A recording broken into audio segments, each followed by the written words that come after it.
magandang umiinit ng umaga, Luzon, Visayas, Mindanao, Pilipinas. Kami po ang inyong tagapaghatid balita, Johnny Bañez. At Runasino. Pasada Balita.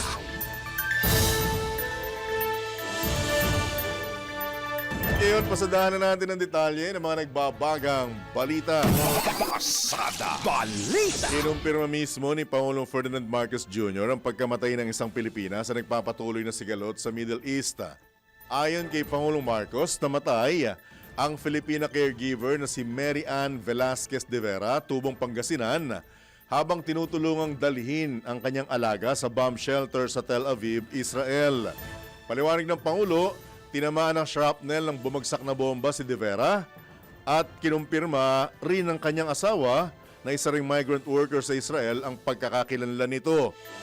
Tiyak naman ng Pangulong Marcos na bibigyan nila ng karampatang tulong ang naiuwang pamilya ng biktima. Samantala, patuloy ding binabantayan ng pamahalaan ang sitwasyon ng mga Pilipino sa buong rehiyon at siniguro ang kahandaan para tugunan ang mga pangangailangan ng mga kababayan nating apektado ng nagpapatuloy na digmaan doon.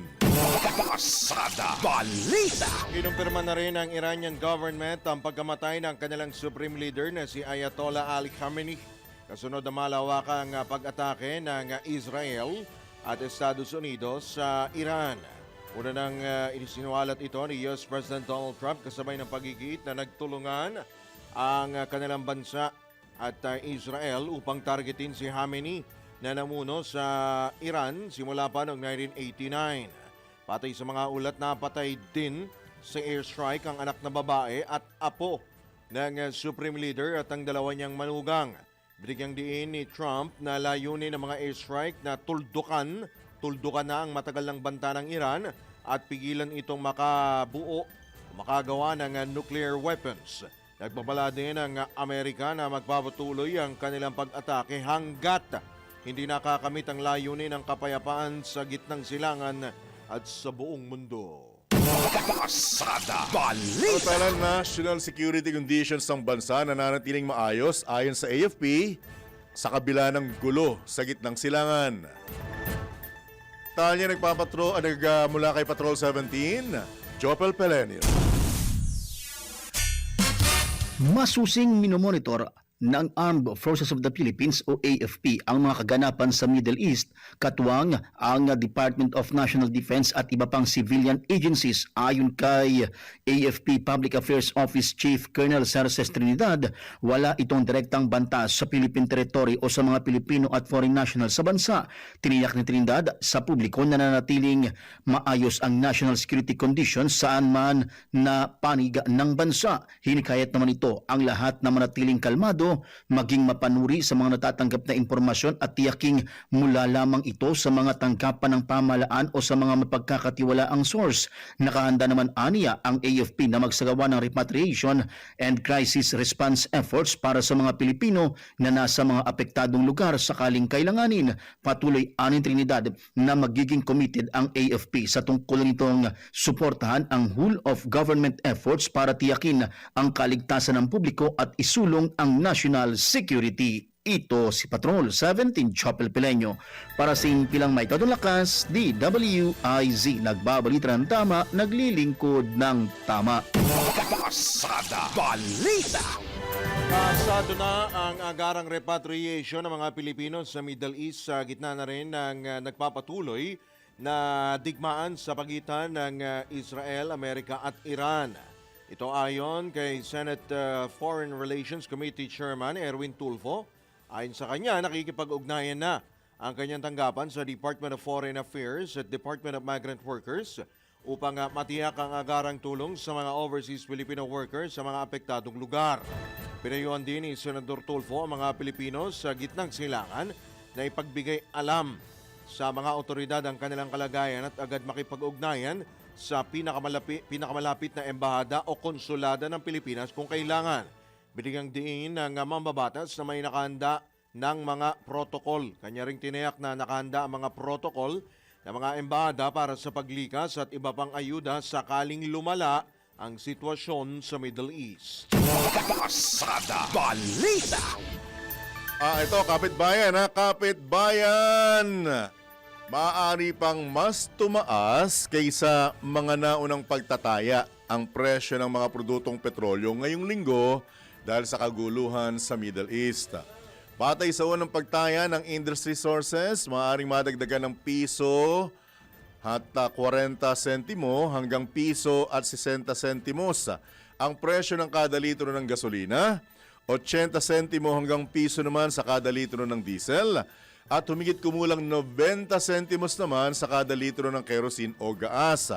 Ayon sa isang kumpanya ng langis, posibleng madagdagan pa ito dahil sa mataas na freight at premium na siyang gagamitin sa cost build-up.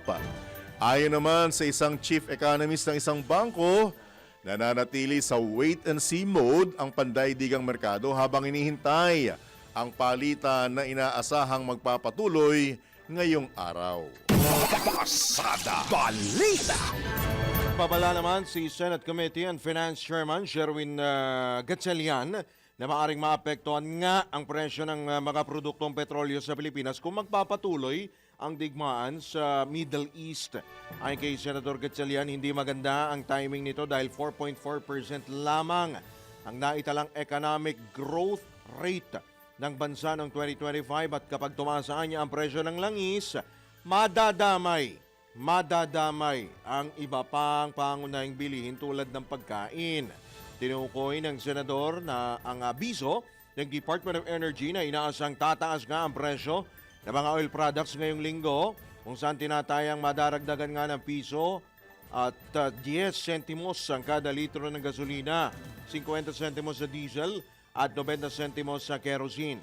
Gayunman, iginit ng mababatas na wala pa siyang nakikitang senyales ng pagbaba o paghina ng remittances mula sa mga OFW sa Middle East at patuloy niya ang monitoring at assessment ng pamahalaan upang matiyak ang kalagayan o ang ekonomiya ng bansa sa gitna nga ng lumalalang sigalot at nag-ugat nga po yan pong pangamba ng mga mambabatas, ng ilang mambabatas at mga oil stakeholders sa pagsasara nga po ng tinatawag na Strait of Hormuz na pangunahing daanan ng mga oil tanker papasok at palabas nga po ng Middle East. Pasada Balita. Detalye ng iba pang headlines, kasado na ngayong araw ang initial hearing singgil sa mga impeachment complaint na inihain laban kay Vice President Sara Duterte. Isasagawa ng House Committee on Justice ang pagdinig mamaya kung saan tatalakayin kung sufficient in form at in substance ang mga complaint laban sa Vice Presidente. Pangunuhan nito ni Committee Chairperson Jervil Luistro kasama ang iba pang miyembro ng House Committee on Justice at mga kongresistang nag-endorso ng mga reklamo.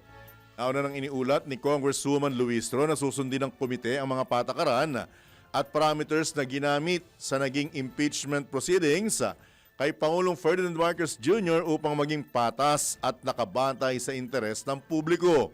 Samantala, mayroon lamang 60 session days ang komite para talakayin ang bigat ng mga aligasyon bago tuloy ang iakyat sa mismong plenaryo ng Kamara. Pasada Balita. Iaatras naman ngayong araw ng Tindig Pilipinas ang ikalawang impeachment complaint na inihain laban kay Vice President Sara Duterte.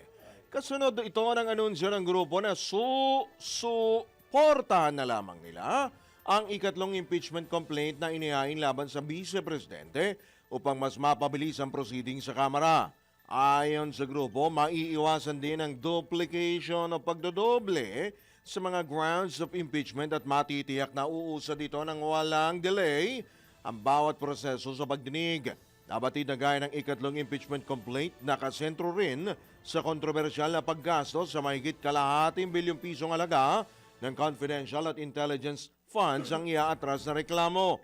Matatandang inihain ng Tindig Pilipinas ang ikalawang impeachment sa pangunguna ni co-convener Francis Kiko Aquino D na inendorso naman ni namamayang Liberal Party List Representative Laila de Lima at Akbayan Party List Representative Percy Sendanya habang isinampa naman ng religious at lawyers groups ang ikatlong impeachment na inendorso rin ni de Lima.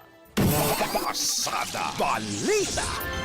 Tayo pang headlines, kinwestiyon mismo ni Ombudsman Jesus Crispin Rimulya ang pinagsamang sinumpang salaysay ng 18 sinasabing dating Marines na nagsabing naghatid sila ng male-maletang pera sa ilang opisyal ng pamahalaan.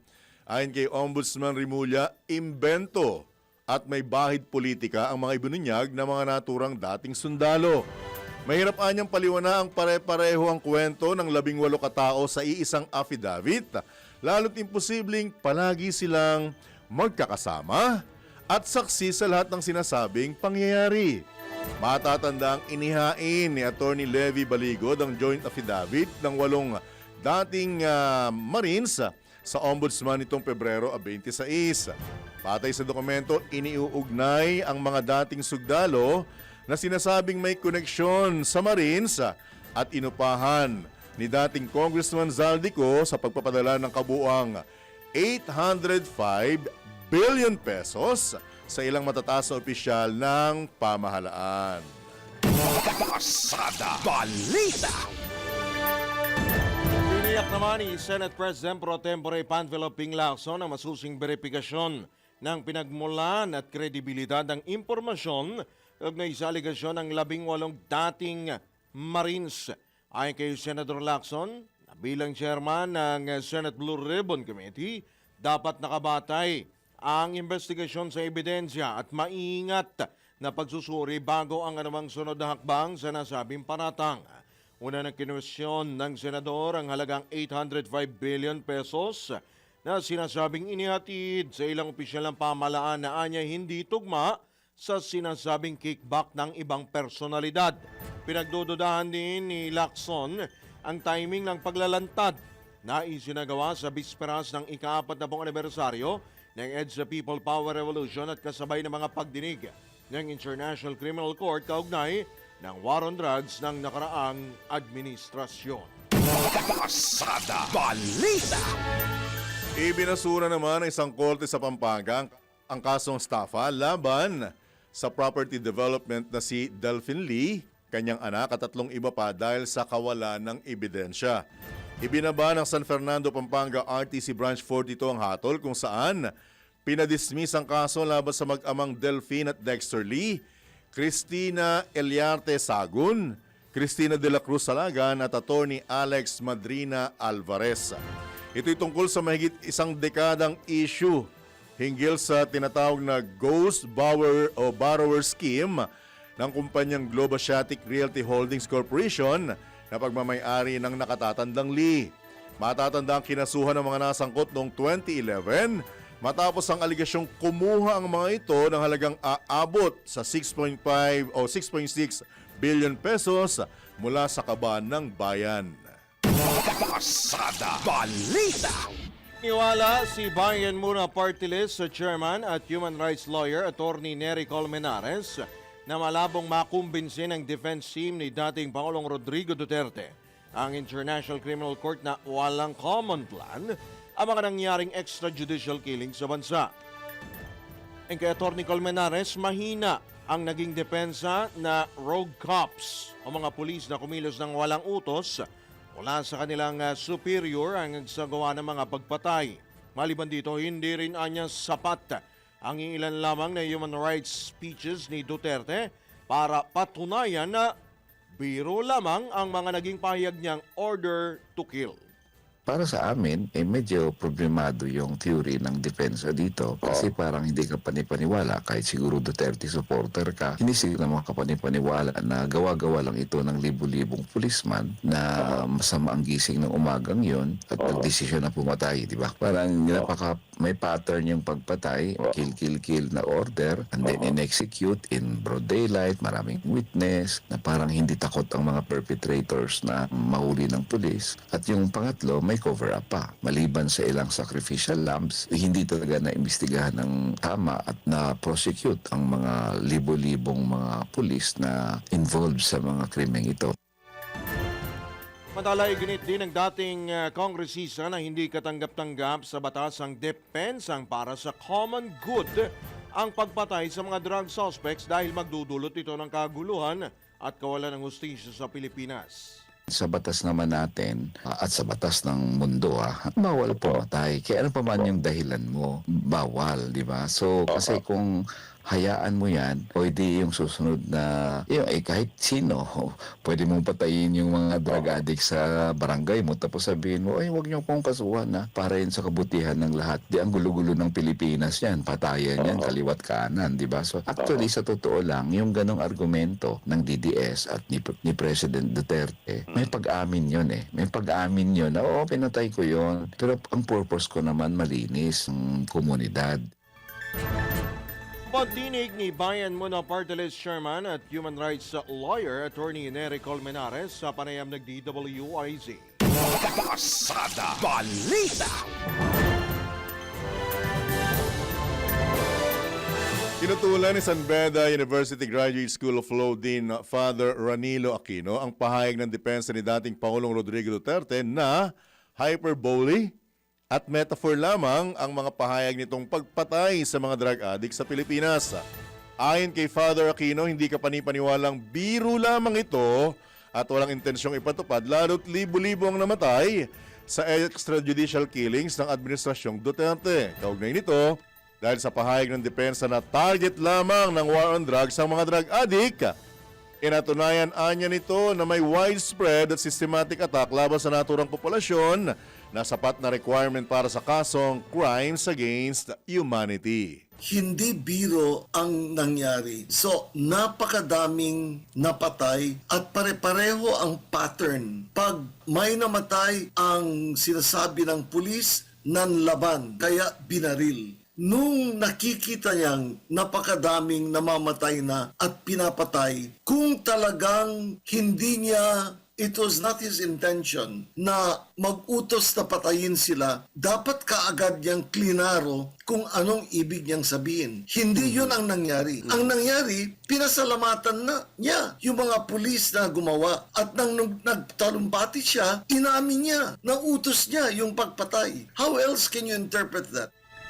Iniwala rin si Father Aquino na walang malakas na argumento ang depensa laban sa mga ebidensya pinakita ng prosekusyon dahil isang appeal to pity ang naging closing statement nila sa kanyang confirmation of charges hearing.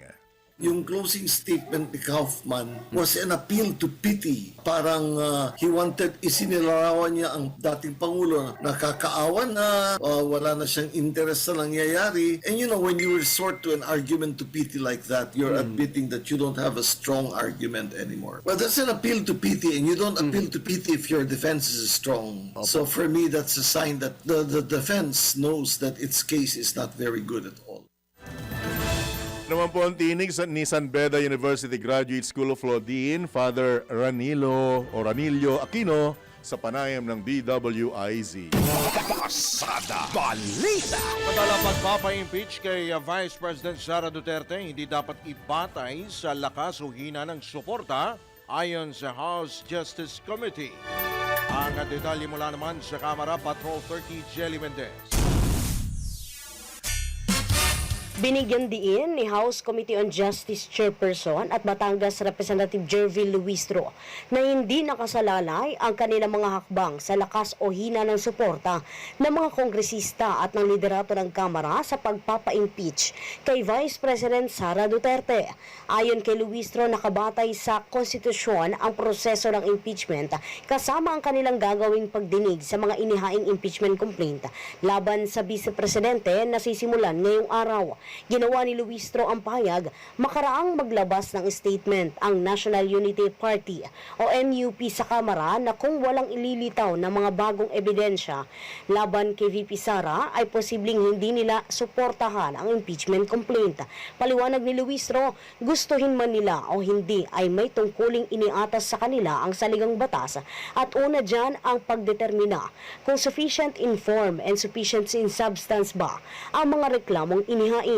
Naniniwala din si Luistro na anuman ang magiging resulta sa pagtalakay ng Justice Committee kaugnay sa impeachment complaints laban kay VP Sara ay tiyak na makakaapekto sa pagpapasya at paninindigan ng taong bayan at ng mga miyembro ng Kamara. Ito si Patrol 30. Jelly Mendez nag-uulat para sa Impilang Metodong Lakas sa DWIZ. Nagbabalita ng tama, naglilingkod ng tama. Ito mga kabalitan-kabalitaktakan on a Monday morning ay inabala natin ang isa sa mga leader sa Senado Chairman po ng Senate Committee on Foreign Relations, si Senator Erwin Tulfo. Senator Erwin, good morning po. Johnny Bañez, Drew Nasino, live na po tayo sa DWIC Hello Channel 23. Sen? Morning po, Senator. Ang paring John at paring Drew, magandang umaga. Alright, bukod po doon sa isang Pilipinang binabanggit at confirmed na nasawi po sa Middle East, ano pong latest update ninyo sa pakikipag-ugnayan sa DFA, Senator Erwin? Continuous po ang monitoring ng ating Department of Foreign Affairs, maging ang ating pong Overseas Workers Welfare Administration na nasa ilalim ng Department of Migrant Workers. Ang pagmo-monitor po nila kung may mga iba pang casualty sa ongoing na giyera po dyan sa Middle East. So far, yun pa lang po naman ang nakakalungkot na balita na naitala na isa pong OFW natin, na caregiver sa Israel, ang biktima po ng giyera na yan sa pagitan po ng Iran, Israel at Amerika. Po. How about naman po yung repatriation po, Senator? Anytime ba yan? Opo, dahil idiniklara na po, lalo na po doon sa Iran na nasa alert level 3 na po. Ibig sabihin na anytime po kung sino may gusto voluntarily na magpa-repatriate, pwede naman po umalis. Ang problema po sa Iran kasi ay doon sa 823 na mga kababayan natin, hindi po mga OFWs yun, mga residente po sila doon dahil Diba, nakapangasawa na, no? Opo, ng mga Citizen na Iranians yung po. iba, ganon. Tama po. Sa Israel, meron din po tayo alert level 3. Doon po, marami tayong mga caregivers. Pero dito po sa Middle East, doon sa tinatawag na GCC countries, Gulf State countries, ay karamihan po OFWs. Alert level 2 pa lang naman po doon sa Dubai, Bahrain, Kuwait. Pero ang problema ho kasi, John at Drew, ay wala munang sarado ang airspace ng lugar na yan. So, kung may gusto man magpa-repatriate ay through land, dadalhin muna sila sa mga safe na lugar at para at mag-antay ng timing na bumalik muli ang mga flights. Apo. Senator, kumusta naman po yung ating pong mga embahada at mga konsulada ron? Operational pa rin, lalo sa Israel. Open po sila 24/7 ang assurance po sa atin ni Secretary Tess Lazaro. Ito po ay nagsimula noong isang araw, noong unang araw pa lamang po ng pabobomba. Sila po ay open na at ang kanilang mga komunikasyon ay open na rin. Nagpaskill na rin po sila ng kanilang mga telepono, paano sila tawagan at mga email kung nais po ng mga kababayan natin na voluntaryo na lumikas sa kanilang kinaroroonan. Base naman po dito sa pahayag ng Department of Migrant Workers, Senator Erwin, with your indulgence, di pa naman daw kailangan ng mass o mandatory repatriation. How will you stand on this? Okay po ba sa inyo ito? Opo, kasi ang karamihan po sa mga kababayan natin ay pag may mga ganun ho, stay put po sila kasi ganun din po naman ang advice ng mga lokal na pamahalaan po doon ng bansa na mag-shelter muna sa mga bomb shelter o wag muna lumabas ng bahay ng kanilang mga tahanan. So, mahirap pong gumalaw. Ibig sabihin, wala rin po sila mga masakyan papunta po sa ating mga embahada. So, pero meron pong tinatawag tayo na voluntary repatriation, yung kusa, yung gusto nila. At hindi po kailangan talaga na mandatory po yung repatriation, kundi voluntary. Kung gusto mo, ay tumawag ka sa embahada natin o sa ating OWA para ikaw po masundo sa iyong kinaroroonan. Ang alam ko po, may mga particular na bunker dyan sa mga area na yan. Yung bang mga ganyang pagkakataon, Senator Erwin, may information kayo na automatic pati ang mga ibang lahi ay inilalagay dyan sa bunker na yan for security purposes?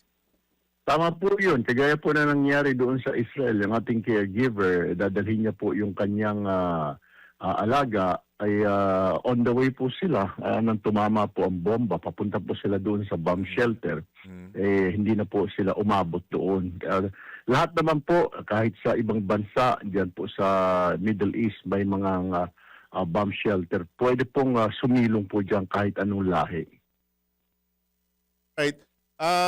Base dun sa ilang mga pahayag mismo ng Armed Forces of the Philippines, huwag daw tayong matakot or magpanik sa sitwasyon sa Middle East dahil hindi raw tayo maapektuhan. Pero Senator Erwin, alam naman natin na may mga agreement tayo sa Amerika na may kaugnayan sa military activities. May defense agreement Oo, may tayo. EDCA tayo.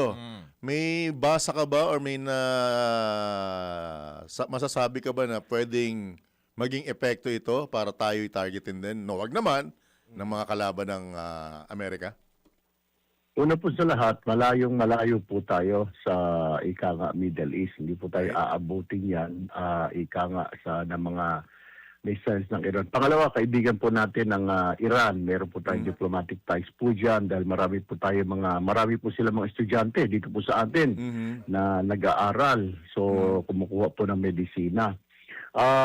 Yung sinasabi ho ninyo na ika nga yung Enhanced Defense Cooperation Agreement ay over the weekend po napaisip po ako dahil sunod-sunod na balita na tinatarget nga po yung mga base militar sa ibang bansa. Kagaya po ng Bahrain, wala naman pong, hindi naman po kaaway yan. At ika nga Dubai, yung UAE, yung Qatar po, hindi naman po kaaway ng Iran. Actually, Pero opo. naging target po sila dahil po sa base militar. Military base sila. No, ito naman pong EDCA, hindi naman po ito base. Ito naman po isang lugar lang kung saan pagdarausa ng mga exercises. Pero tama rin po, siguro napapanahon na bilang chairman po ng Committee on Foreign Relations, siguro po, silipin ko po siguro mamaya with my staff, siguro pag-aralan po namin yung talagang direct effect. Wala pong epekto dito sa giyera sa Middle East. Pero paano pag nagkaroon po tayo ng regional conflict, for example, with China po, baka tayo po maging target. Na matagal na po nating naririnig yan, no, nakarang administrasyon pa, baka tayo magiging target sa halip na tayo hayaan lamang. So, kailangan siguro talaga, pag-aralan lang naman. Hindi ko naman sinasabing kanselahin ho natin dahil yan po yung agreement na. Kailangan lang siguro pag-aralan. Ano po ba mga pros and cons nito? At kung sakasakali na may kailangan mga baguhin ng konti, siguro kailangan natin baguhin with our partner, ika nga yung the United States, John at Drew. Pero Senator Erwin, in fairness sa China, nakita ko na mukhang isa sila sa mga bansang nananawagan na itigil na tong kaguluhan na to. In fairness ceasefire. sa China, so far. Opo, tama po yun. I mean, lahat naman po, maging ang Holy See po, ang Vatican, gano'n yung panawagan. Kasama na po tayo dyan dahil tayo naman po, yung foreign policy po ng Executive Department ng Administrasyong Marcos ay friends to all, enemies to none po sana. So, ganun na rin ho yung stand natin na manawagan na po tayo na itigil na po muna mga putukan na ito dahil ang kawawa po dyan ng mga sibilyan. Pero syempre, yan po ika nga, away po ng mga malalaking bansa, ng mga matatanda po sa atin, parang mga matatanda sa ating pamilya. So mahirap po makialam. Pwede lang po natin gawin, pakiusap siguro na baka pwede bumalik muli sa mga negosasyon. Kasi ang punot dulo po niya, negosasyon sa usaping nuklear na pag-aarmas po ng Iran. Sabi naman ng Iran, wala kaming ganon. Sabi ng US meron. So, diyan ho nagka-problema. Mas maganda siguro, John at Drew, itigil na muna yan dahil marami mga sibilyan ang madadamay. At syempre, maapektuhan pati ekonomiya natin. Buong mundo. Buong mundo. Kasi may kasamang Ang lagi sa nakakatakot pinag-usapan. Andyan yung daan. Ang nakakatakot dyan, Drew at John, baka tumaas ang sumirit yung presyo ng naman. langis natin. Nagkarami ng langis natin, nagagaling yan, dumadaan po yan sa Strait of Hormuz. Opo. Yan ang magiging problema dyan. Senator, meron ho ba tayong sapat ho na pondo para po sa repatriation po ng, kung If inaasahan ever na kailangan if ever, darami ito at kung sakali, kung tatagal pa ito, Senator? Binigyan po natin ang Department of Migrant Workers at OWA ng sapat na pondo. Na-anticipate po natin, matagal na po yan. Last year pa yung negotiation ng may mga banta ng Amerika sa Iran. So, nung nagkakaroon po tayo ng BICAM sa pangunguna po ni Senator Win Gatchalian, pinadagdagan po natin ang budget ng Office of the Secretary ng DMW ng another 800 million.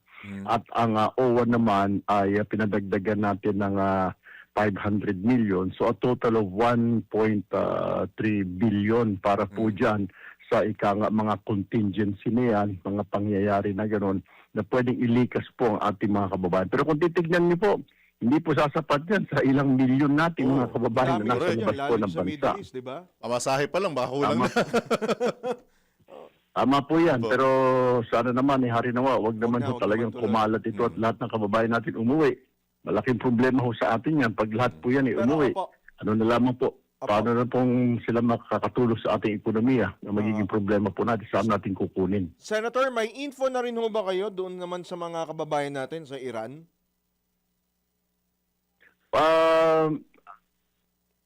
Ano na ba? Ang Department of Foreign Affairs po, ang ika nga, pinaghatian po ng DMW at saka ng DFA. Ang DFA po ay nakatutok po lang solely doon sa mga kababayan natin sa Iran.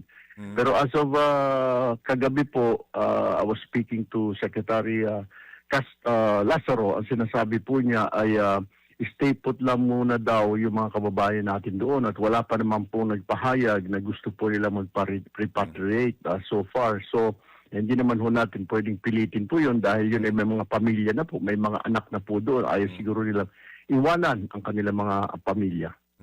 Right. So ang isang malinaw, Senator Erwin, matagal na rin pinaghahandaan ng pamahalaan ng posibleng pagsiklab nga niyang digmaan na yan. Tama po? Opo, lagi pong binibriefing ang Pangulong Marcos, maging kami dito po sa Senado, pagdating po sa sitwasyon na yan, constant po ang briefing ng DFA, lalo na po sa atin at ang DMW, particular na po nung bicameral conference po ng budget.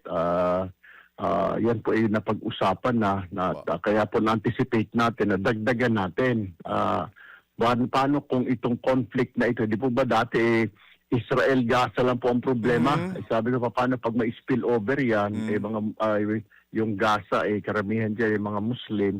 So sabi ko baka spread out at may mga problema na tayo sa Iran dati at saka yung mga Houthi, di ba? Yung mga binobomba nila yung mga dumadaan doon sa kanilang lugar. Sabi ko baka madamay ang ibang Middle East countries. So pinadagdagan po natin ng 1.3 billion pa na pondo for repatriation.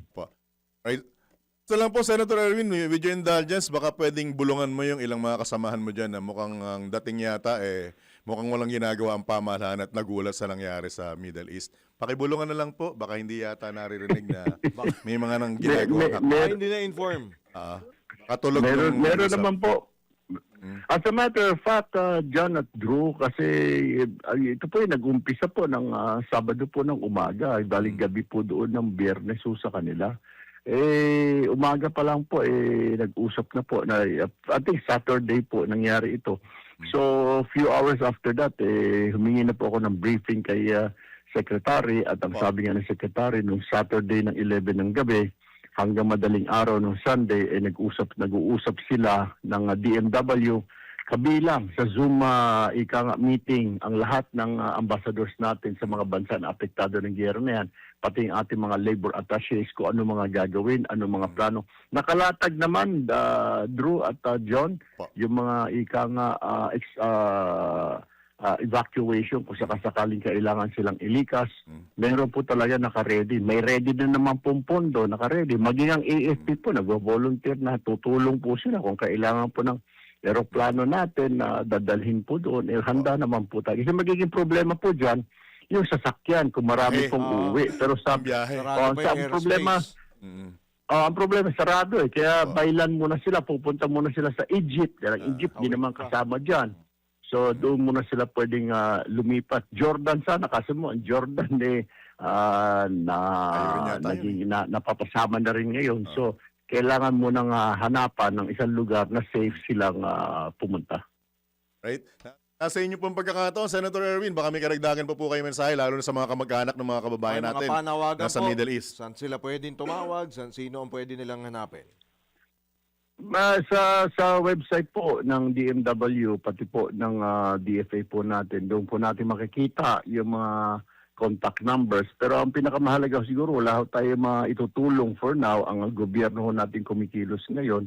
Siguro, ipanalangin na lang siguro, John at Drew, na sana matapos na po ito at hindi madamay yung ating mga kababayan na nandoon po ay para magtrabaho lamang, para kumita.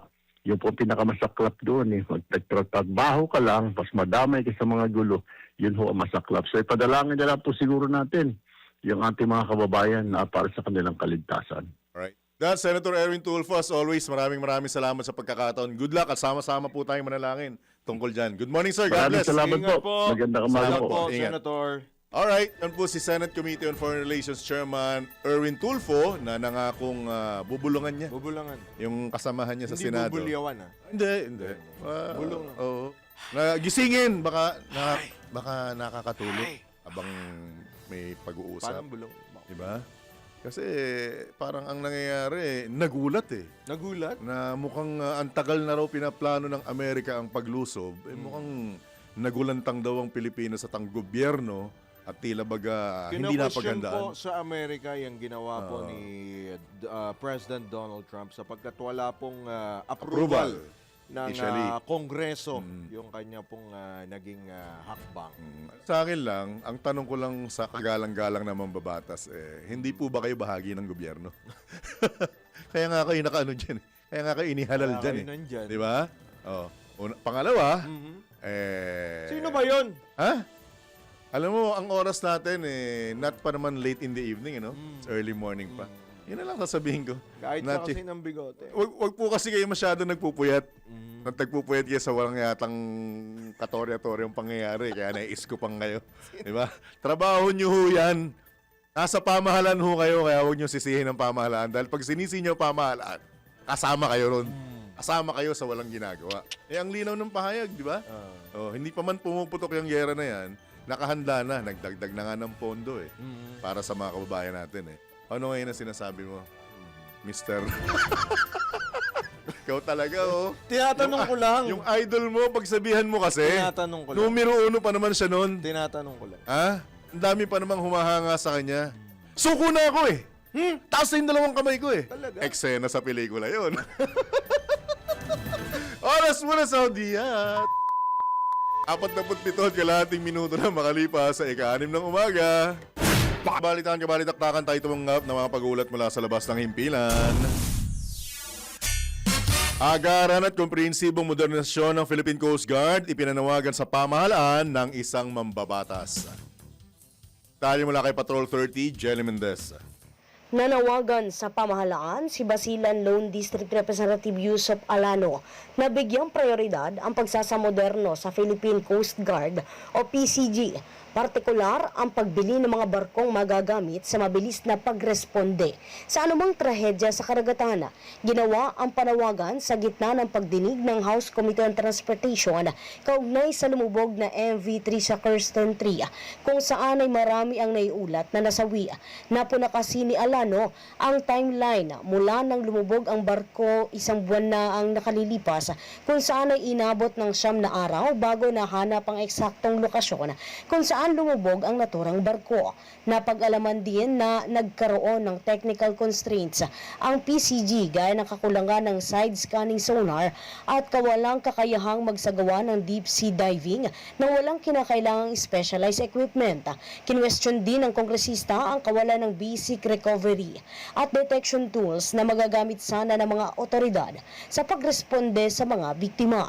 Binigyan din ni Alano ang kahalagahan ng oras at hindi katanggap-tanggap ang anumang delay sa operasyon, lalo kung buhay ng nakararami ang nakasalalay dito. Umaasa ang kongresista na tutugunan ng pamahalaan ang kakulangan sa kagamitan at iba pang serbisyo sa PCG. Ito si Patrol 30. Jelly Mendez nag-uulat para sa himpilang may todong lakas sa DWIZ. Nagbabalita ng tama, naglilingkod ng tama. Pasada Balita. Madalas sa pagkakataon ito, tayo po muna ay huminga ng bahagya sapagkat meron po tayong almusal. Ang ating pong altanghap ngayong pong araw na ito, alamin na po natin mula po sa ating pong ina. Ang ina mo, ina niya, ina nating lahat sa palengke. Ang inaabangan ho natin, inaantabayanan na may bitbit po na may wagang bayong si Aling Bet Samson. Aling Bet, anong almusal ulam natin today? Aling Bet, magandang Monday morning. Mga ina nung lahat, napakainit ngayong umaga. Oo nga, ang init nga. Napansin niyo ba, ilang araw lang mainit pagising. Pero, Actually, pero aalisin natin yung init na yan kasi sasabayan ko ng init ng hot pandesal. Hot pandesal ang almusal, halagang 30. Palaman liver spread, yung sikat na liver spread. 25 pesos lang yan. At saka yung dalawang hot choco, nilalagyan mo ng kulong tubig na halagang 28. 83 pesos ang almusal. Sa atin naman tanghalian hanggang hapunan. Dahil Monday, alam niyo na, busy ang lola niyo. So ako'y magluluto siyempre magkasaing muna ako ng kanin. Ang bigas ko halagang 56 pesos. At ang ulam ko, tanghalian hanggang gabi, ay ginisang sinigang sa manok sa usbong ng sampalok. Tinigang Kaya na manok, sinabi- Aling Beth, tanghalian pa lang. Opo. Anong gamit? Hanggang Masarap hapunan. dyan yung native eh. Yes, pero hindi native. Wala akong nabiling native, John. Yun talaga gusto ko eh. Eh, Native na linggo manok. kahapon, wala bang nagtupada sa inyo? Baka may talunan doon. Masarap din na tinola. Eh, sinapalukan nyo. Wala sa amin yan sa Valenzuela eh. Uy. Oh, Halawakan daw Wala. meron eh. Tumatango lang yung kasama ko. Bantay talaga ang Valenzuela pagdating sa Right. illegal activities. Anyway, ayan. Dahil yan yung sinigang na iba kasi 'di ba tubig tapos andun lahat. Ito naman igigisa ko sa bawang, sibuyas at luya. Pagkatapos ng hugasan yung manok. Okay? Nakabili ako ng kulang-kulang 1 kilot kalahati ito eh. Kaya 250 pesos. Meron ka ng almost 1.5 chicken. Rumble na yung parts niya. Meron siyang hita. Halos 1 buong manok na yan. So, nakabili ako ng usbong ng sampalok. Alam niyo ba yung usbong? Yung mga Yes. dahon ng mali. Pinakamaasim Yan, sa ako, lahat. Yes, pag Boss. yan meron na at Sing lalagyan asim mo ba? na ng konting bunga ng sampalok, sagad ka na sa asim yan. Correct. Kaya ang aking bunga ng sampalok, bukod sa usbong, ay 30 pesos. 30 rin naman yung aking usbong at saka 30 yung bunga ng sampalok. Imbes bumili ako ng sachet na may nakalagay pa na may kasamang gabi, mga ganun. Dito na ako sa natural na galing sa puno. Ayan. So, igigisa ko yan sa sibuyas, luya, kamatis at saka siling berde. Mura kamatis, mura sili, mura ang sibuyas. Halagang 25. Siyempre, pag ginisa mo yan, kailangan mo rin ng mantika na halagang 20 pesos lang naman. Ano? Kaya yan talaga namang makakaraos ka na. May saging ka pang 40 pesos. Ang sumatotal ko, tanghalian, umagahan, hanggang hapunan. May sabaw yan. Siguradong papawisan ka kahit mainit. Pero healthy naman dahil yan ay vitamin C. 494 pesos. May 6 centimos ka pa? Kailangan Para may bukas. sube. Hindi pwedeng... I mean, pag lumabis man ako konti lang, pagka binabawi ko naman in the following days, pag talagang kinapos ako, Tsaka yung nadudukot sustansya. ko rin naman yung mga isinusubi ko Alright. na pera. Ayan. Alright. On a Monday. Flag ceremony, alam na Alright. this. Alam na. Para sa Altanghap, Pasada Balita ni John tsaka ni Drew. Ako ang inyong inay, Nanay Beth. Para sa DWIC, nagbabalita ng tama at araw-araw. Nagbabudget tayo ng tama. Ingat, guys! Ingat, Aling Beth. Salamat. Pasada Balita. Ay iba pang tampok na balita, mahigit 300,000 manggagawa mula sa iba't ibang contractors at suppliers ng construction materials ang umapila sa Department of Trade and Industry at sa Philippine Contractors Accreditation Board. Ito'y para bawiin ang suspensyon sa mga business permit ng mga kontratistang nadamay lamang dahil sa maling coordinates ng mga flood control project. Kaugnay ito sa pagpataw ng suspensyon sa ilang construction company dahil lamang sa maling technical coordinates na naitala sa mga proyekto kontra baha. Git ng mga naturang umaapila, bagamat teknikal ang pagkakamali, mabilis na naramdaman ng mga ordinaryong manggagawa ang epekto nito, lalo na ang mga construction worker na umaasa sa arawang kita mula sa mga nasabing proyekto ng pamahalaan. Pasada Balita. Samantala, DMW at DFA kailangang manatiling alerto sa harap ng tensyon sa Middle East. Ang detalye naman mula kay Patrol 19, Zelly Ortega Bueno. Dapat na manatiling alerto ang Department of Migrant Workers sa Department of Foreign Affairs at handang magbigay na agarang tulong sa bawat Pilipinong nangangailangan ng proteksyon. Ito ang panawagan ni Senator Risa Hontiveros sa gitna ng sitwasyon o kaguluhan sa gitnang silangan. Ayon kay Hontiveros, kailangan tiyakin ng pamahalaan na malinaw at mabilis ang mekanismo para sa repatriation ng mga kababayan nating gustong umuwi may sapat na pondo para sa kanila at maayos ang koordinasyon ng bawat ahensya. Kailangan din anyang may malinaw na contingency plans, hindi lamang para sa ligtas na pag-uwi na ating mga OFW, kundi pati sa kanilang kabuhayan at sa posibleng epekto ng krisis sa energy, oil at gas supply ng ating bansa. Ito sa Patrol 19, Sally Ortega Bueno, para sa Simple na Metodong Lakas sa DWIZ. Nagbabalita ng tama, naglilingkod ng tama. Pasada Balita. Samantala, pinalakas pa ng Bureau of Customs ang pakipagtulungan sa mga ahensya ng pamahalaan at mga leader ng industriya ng shipping at logistics para matiyak ang tuloy-tuloy at maasahang operasyon ng mga pantalan. Sa ilalim ng pamumuno ni Customs Commissioner Ariel Nepomuceno, nagsagawa ng isang mahalagang coordination meeting ang mga opisyal ng Manila International Container Port at Port of Manila, kasama ang malalaking industriya at mga kinatawan mula sa Philippine Ports Authority, Marina at Association of International Shipping Lines Incorporated. Sa nasabing pulong, binigyan din ni Commissioner Nepomuceno na ang maagang pagpaplano at paggamit ng tamang datos ang susi sa maayos sa operasyon. Layunin ng nasabing hakbang na mapabilis ang cargo flow, makapaghanda na sa peak periods at data-driven solutions o paggamit ng impormasyon para sa mas tamang solusyon.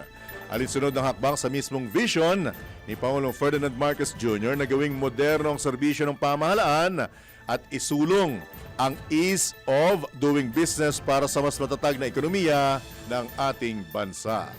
Pasada Balita.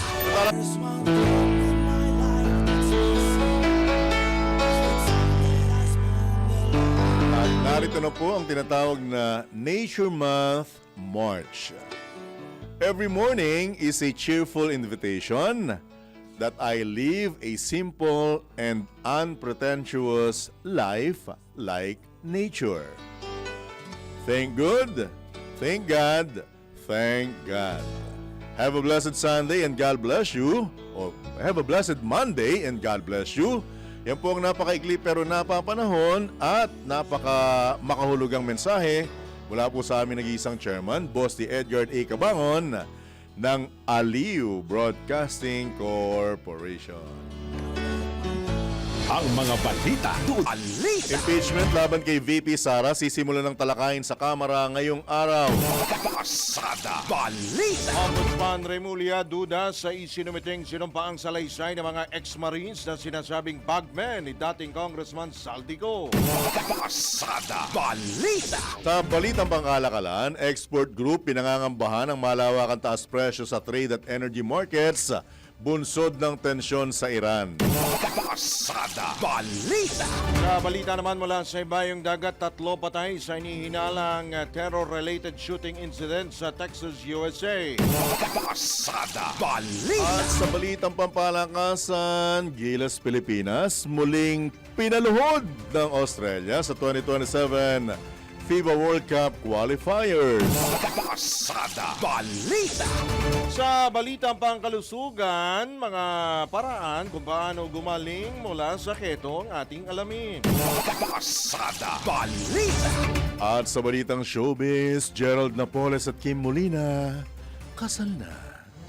Tambalang John Ibanez at Drew Nasino. Pasada Balita.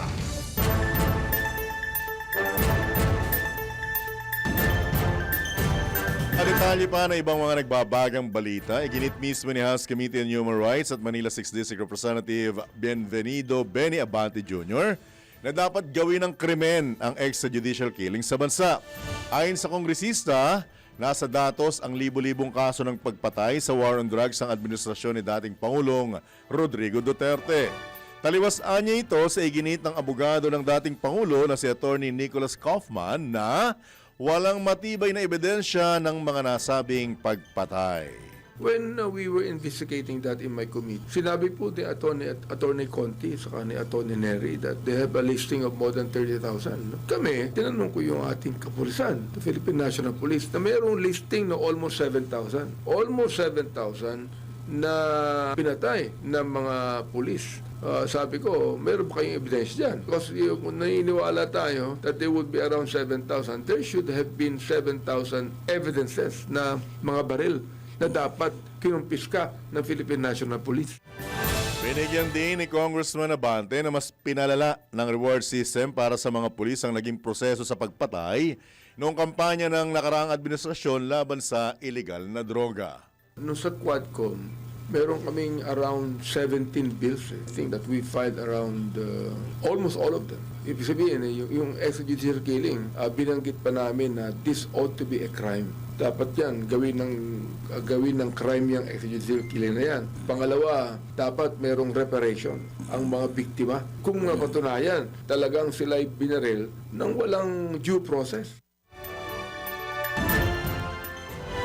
Yan po ang tinig ni Manila 6th District Representative Bienvenido Bene Abante Jr. sa panayam ng DWIZ. Pasada Balita. Iba pa ang balita, nagbabala ang Cybercrime Investigation and Coordinating Center sa mga mahilig mangutang dahil sa nakaalarmang pagtaas ng online lending scam sa bansa.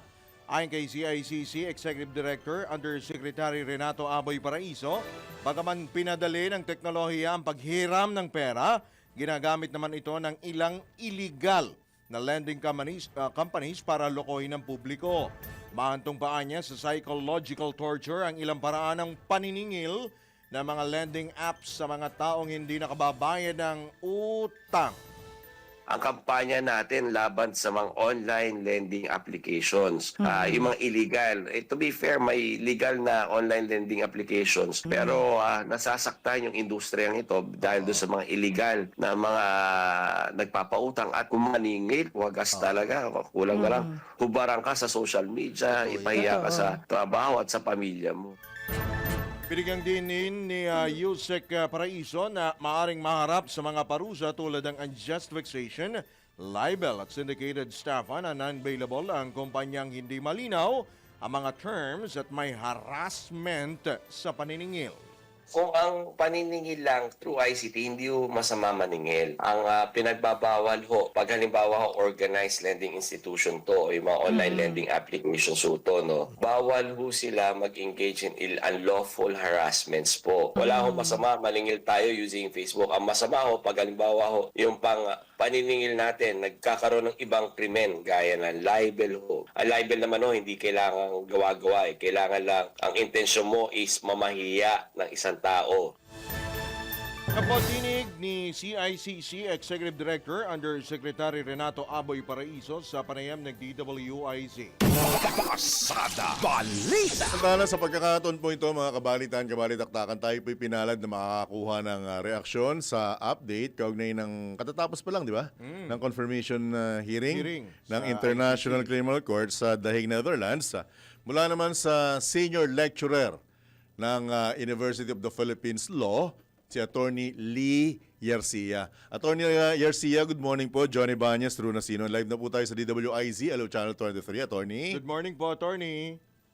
Good morning, John. Good morning, Drew. At good morning sa lahat ng maagang nagising para makinig sa inyong talakayan ngayon. Napaka-batang abogado pala ng ating makakausap.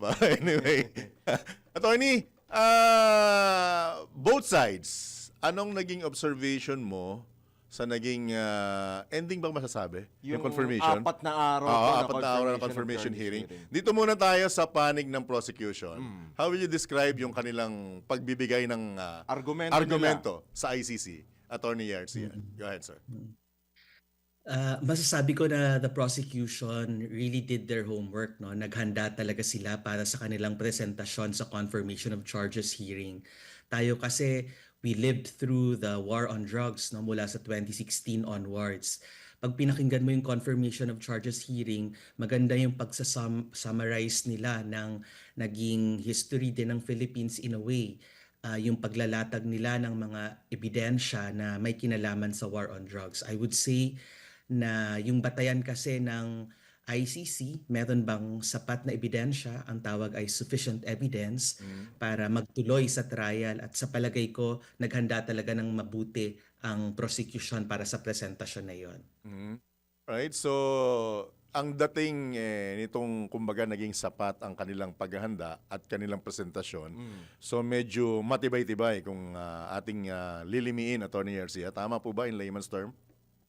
Oo, kasi ang prosecution dito sa confirmation of charges hearing, kailangan nilang patunayan na una, may mga murder, no? May mga patayan na nangyari. Yun yung una.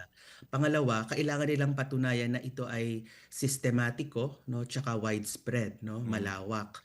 At pangatlo, kailangang may attribution. Kailangan nilang maipakita na may kinalaman or kaugnayan si former President Duterte sa malawakan at sa mga pagpatayan na ito. Pag pinakinggan mo yung confirmation of charges hearing, malaki ang pagdepend nila, no, sa mga statements mula sa Pangulo mismo.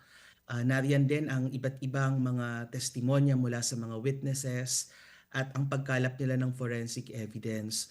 So from a legal standpoint, sa judges kasi titingnan lamang naman nila kung hindi pa yung credibility, no, o yung weight ng mga ebidensya, titingnan na nila may sapat ba kaya na basihan para magtuloy.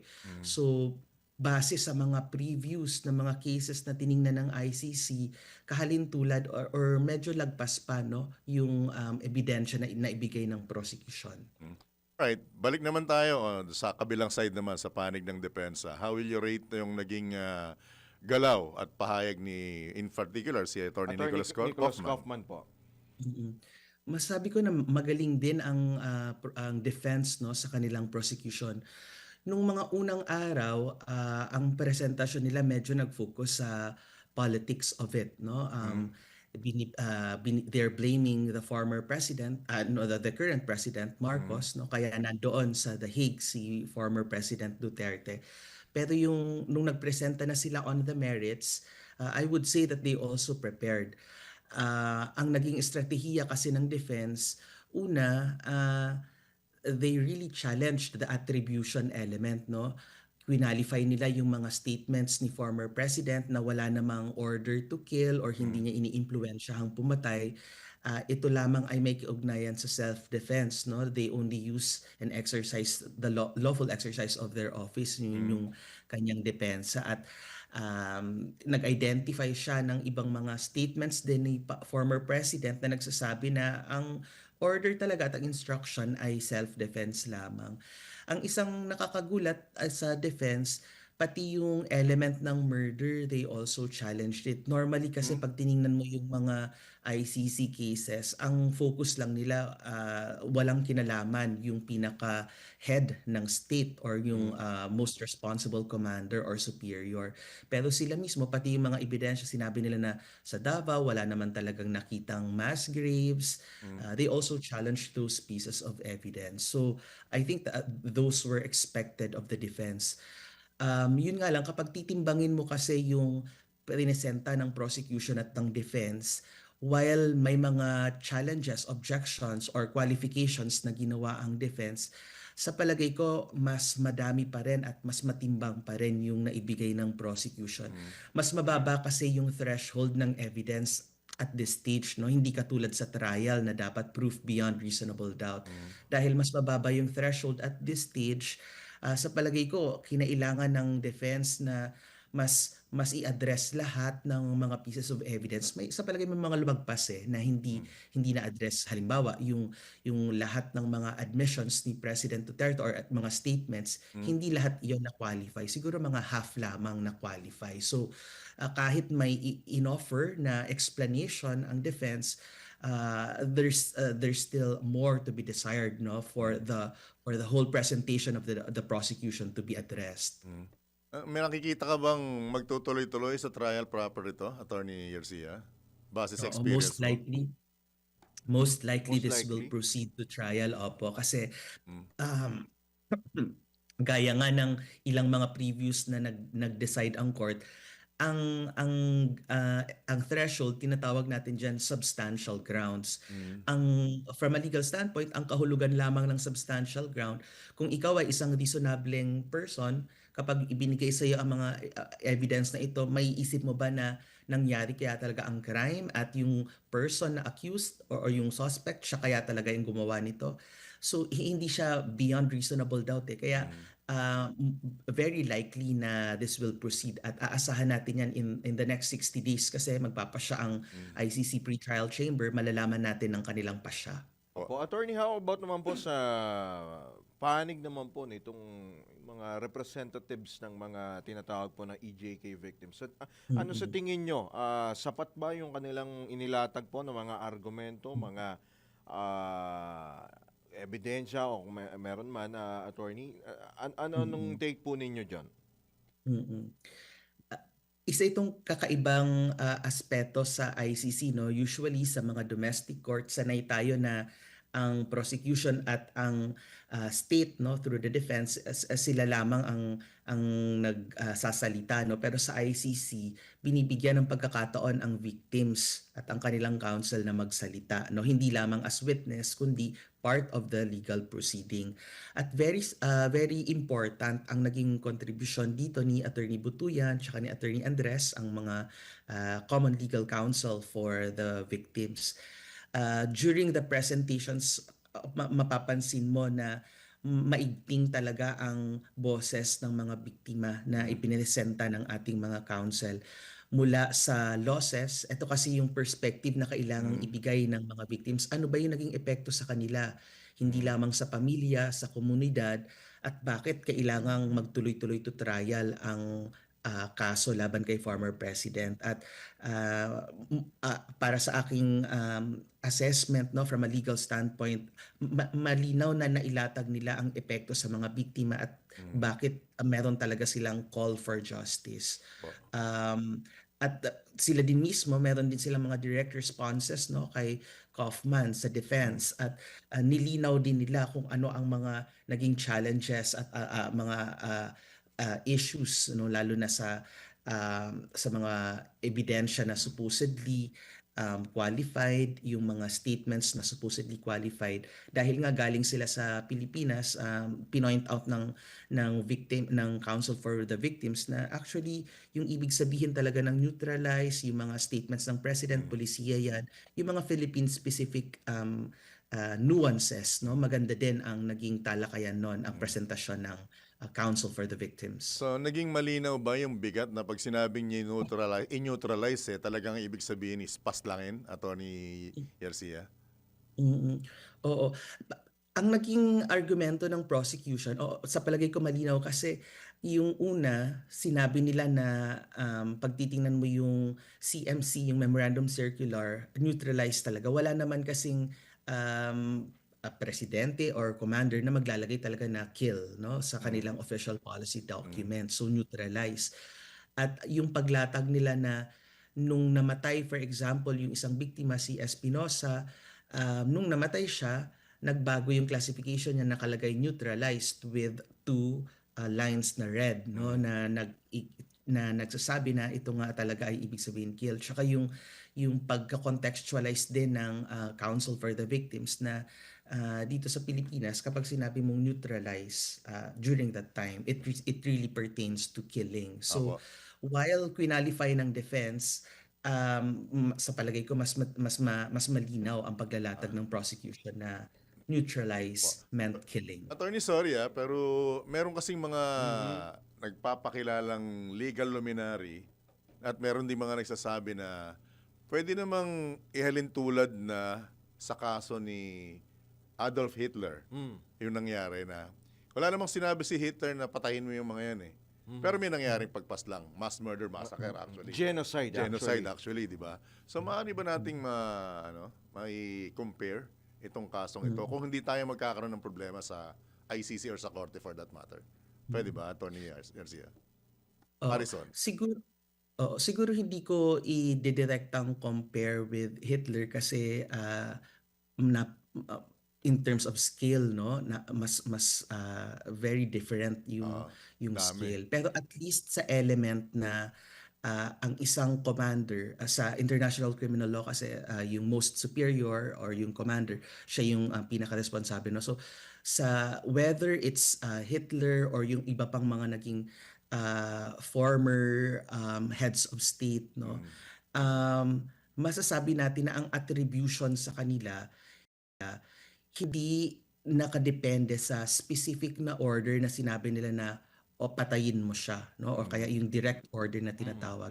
In fact, pag titingnan mo yung mode of liability na pinipresenta ng prosecution pati ng victims, isa lamang yung direct, yung ordering. Meron din silang inducement, nandun din yung indirect perpetrator o kaya yung parang mastermind na tinatawag. So, hindi talaga required, at least with the theory ng prosecution, na meron kang witness na magsasabi na isa-isa niyang in order na patayin, no? Enough na merong common plan, na merong estratehiya, national policy, at na si former president ang nag-incentivize, nagbigay ng promotion promises of impunity, Reward, no? So, reward system, parang Oo. something to that effect, di ba, attorney? Apo. Mm, Isa pa. oo. So, Mm. oo. So, hindi lamang yung direct na pag-order, kundi yung iba't ibang acts of attribution na ililink kay former president. So, in a way, masasabi natin na medyo katulad siya ng other heads of state who were also indicted for, or at least linked to international criminal acts. Apo. One more thing, Attorney Garcia, may mga Kuyang Drew, with your indulgence, mga kabalitan-kabalitaktakan, medyo may nadismaya kay Attorney Kaufman nung medyo lumihis siya sa isang interview, parang binanggit niya na ang media ang isa sa mga may kasalanan dahil sa anggulo at grabing paglalatag ng balita na parang uma-against sa dating Pangulo. Na Can you comment on nakasira that? di umano sa mismong kanyang kliyente. Can you comment on that? Oo. Ang naging strategy kasi ng defense, well, simula muna natin sa prosecution. Ang prosecution kasi, sa simula't simula pa lamang, ang dami nilang statements mula kay President Duterte na ipiniresenta. At ang main source nila dito ay media reports. So, simula sa viewpoint ng defense, they really had to discredit and to challenge the media. Kasi ang strategiya nila, sinasabi nila na itong mga present ng media nakafocus lamang sa sensationalized news, dun lamang sa mga most controversial statements, hindi dun sa mga statements na sinasabi ni President Duterte. Tayo na mula sa an external observer, kasi tayo din naman ay nandito sa Pilipinas at that time.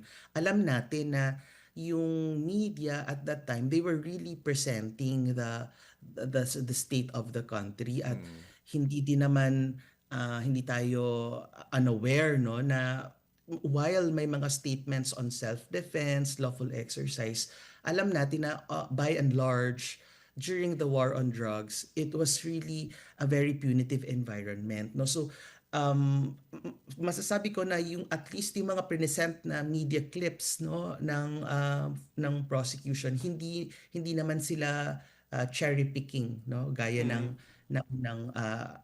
sinabi, no, during the opening statements of the defense. At of course, we know that any sort of reporting would have political consequences.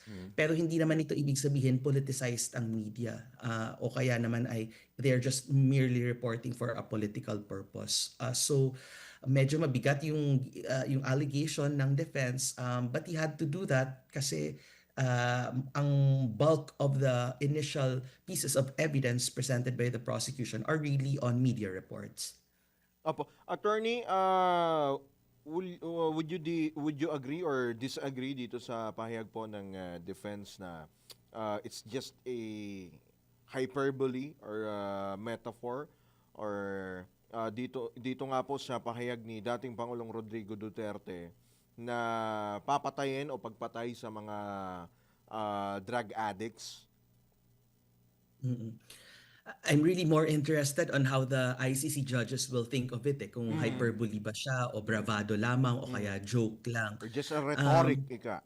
Rhetoric, oo. Ang hindi kasi natin maikakaila, during that time, after all these speeches, meron talagang increase in the number of deaths, no? So while siguro may isang teorya na nagsasabi na bravado lamang ito, nakita natin yung epekto, no?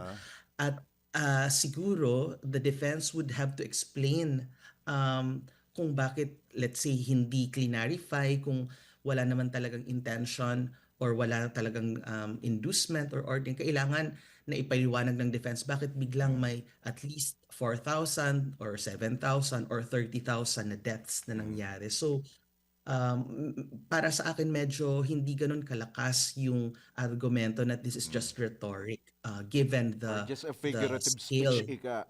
Oo, given the scale of effects Tama. na nangyari mula doon sa statements. Lastly, with your indulgence, Attorney Garcia, is it okay ba na idamay o idiin or isama ang kasalukuyang administrasyon sa pangyayaring ito? Well, in fact, nangyari wala pa si Pangulong Marcos sa eksena, ika nga. Mm. Yun din yung isa sa kulang sa picture no kung ano yung bakit yun ang naging estratehiya. Sa aming palagay, maaaring hindi nakadirekta sa ICC judges yung pangungusap na yon, no? Maaaring alam ng defense na this is watched all over the world. There are supporters watching, and most likely it is part of a communication message addressed to the audience, not necessarily to the judge. At ang gustong ipunto ng defense ay kaya sila nandun, it's because of the political issues o politics na nangyayari between the two current presidents. So sa legal standpoint, sa akin palagay, medyo hindi siya ganun kalakas kasi tinaman mo yung elements of the crime, wala siyang direct connection doon pero it's likely more addressed to the audience.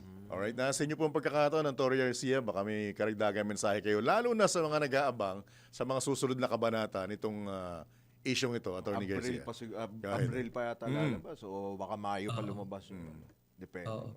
Para sa akin, actually, isa itong magandang opportunity para sa mga Filipino, no? Nakikita kasi nating live ang judicial proceeding at hindi naman araw-araw nakikita natin kung paano tumatakbo ang isang proseso para sa hustisya. Ang sa aking request, sana sabaybayan nating mabuti ito at maging inspirasyon sa atin na magkaroon din ng development dito sa ating bansa kung paano ang due process, kung paano binibigyan ng pagkakataon ng bawat isa na magpaliwanag at magbigay ng argumento. Outside of mudslinging attacks, no, this is a very structured and a very organized way of presenting facts and discussing the facts, no, and I just really hope na in the months to come really come to a very acceptable and effective resolution of this case. Right. At kami po ngayon pa lamang ipagpapaalam na namin na muli ka namin gagambalain sa mga susunod na pagkakataon na Tory Garcia dahil mahaba ang usapan pa ito. Okay? Alright. Salamat We're po, happy Attorney. to provide clarity to the process. Apo. Salamat po. Thank you, sir. Thank you, Ingat sir. po, Good ingat. morning. Ingat po. God bless. God bless. Good luck po. Good luck. Right. Yan po mga kabalitan, kawali taktakan, ang senior lecturer ng UP sa Law, Attorney Lee Garcia. Tayong tumanggap ng mga pag-uulat mula sa labas ng himpilan. Naiwan o hindi natapos na rock shed at road repair sa ilang bahagi ng Quezon Road, tatapusin na ng DPWH. Talya mula kay Patrol 24, June Samson. Sisimulan agad ng Department of Public Works and Highways ang proyekto o tatapos sa nabitin o nabindin na rockshed at pagkukumpuni sa bahagi ng Quezon Road na gumuho noong nakaraang taon. Ito ang kinupirma ni DPWH Secretary Vince Dizon matapos ang ginawa niyang inspeksyon. Ang pagsasayos na ito ay bahagian niya ng mas malawak na plano upang gawing isang all-weather road ang Quezon Road para sa mas maging matatag at ligtas ang kalsada kahit sa malalakas na ulan o bagyo. Personal ng inspeksyon ng kalihimang naiwan ng mga proyekto para siguraduhin sa mga local government units ng Baguio, Tuba at Benguet na tatapusin agad ito. Samantala, bukod sa Quezon Road ay inutos din ni Dizon ang pagpapalawak sa makipot na daanan patungo sa Major Mani Quezon Road Bypass Road upang maiwasan ang pagsisikip ng trapiko kapag sinimula na ang road repair dahil ito anya magiging mas mabilis at alternatibong ruta para sa mga motorista at residente. Patrol 24, June Samson. Para sa impiling nito, ng DWAG, nagbabalita ng tama, naglilingkod ng tama. Pasada Balita. Matalas seguridad sa sektor ng enerhiya pinatitiyak sa gitna ng digmaan sa Middle East. Nagbabalik si Patrol 19, Celi Ortega Bueno. Kailangang masiguro ang katatagan ng ating energy security at protektahan ng mga industriya laban sa posibleng pagtaas ng presyo ng langis at kakulangan sa supply nito. Ito niyag ni Senator Riz Ontiveros sa gitna na nagaganap na kaguluhan sa gitnang silangan. Mahalagaan niya na agad magpatupad ng mga short-term safeguards ang Department of Energy habang binubuo ang isang komprehensibo at pangmatagalang strategic plan. Sa panahong ito, sinabi ni Ontiveros na mahalaga na ang mga bansa lalo na mga middle powers na magkaisa sa pagkondina sa walang kabuluhang digmaan.